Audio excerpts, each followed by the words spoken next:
كل احنا في بداية حياتنا نحب نتميز ونحب نعرف ونحب نكون الأفضل. حالي حال أي إنسان رحت وجربت حظي بمنصة التيك توك وفتحت أول حساب إلي، وبهذا الحساب قمت أنشر ميمز وأنشر شغلات تضحك على أمل أنه يصعد حسابي وأوصل 100,000 مثلا.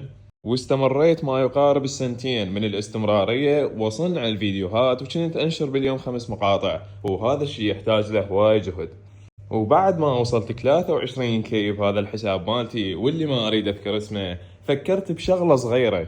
شنو الفائدة من الشغلة اللي انا جاي اسويها هسه؟ شو لا فلوس عندي ولا تعليقات ايجابية وحصلت ولا حسابي صعد بسرعة. اللي ما يعرف عن منصة التيك توك او اللي مناشر بيها، منصة استهلاكية، يعني تصعد لك مقطع واحد وورا 30 مقطع تصعد لك الثاني، وهذني يجمع عندهم 100 متابعة وهكذا شيء. اخوكم الصغير وخادمكم فكر شوية وقال انا اريد استفاد من جهدي ووقتي اللي جاي اصرفه بهاي المقاطع ال5 اللي انشرهن يوميا. وتخيل توجه وين؟ شنو هو الموقع الوحيد اللي ممكن انت تسوي بيه مقاطع وينطيك فلوس، وفوقها يجونك ناس كيوتين ومرتبين ولطيفين هم ويعطوك كلام ايجابي فوقها؟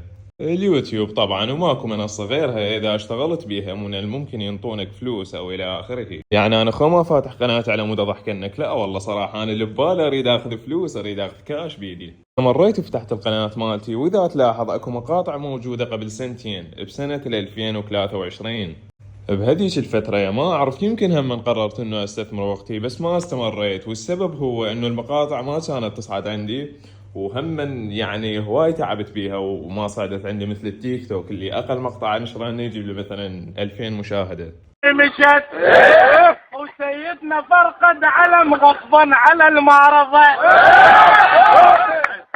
وسيدنا فرقد علم. فتركت هاي الفترة المعينة اللي هي سنتين ما بين 2023 وهسه اللي هي 2026، اللي اتضح انه هي صارت 3 سنوات، يعني اعذرونا.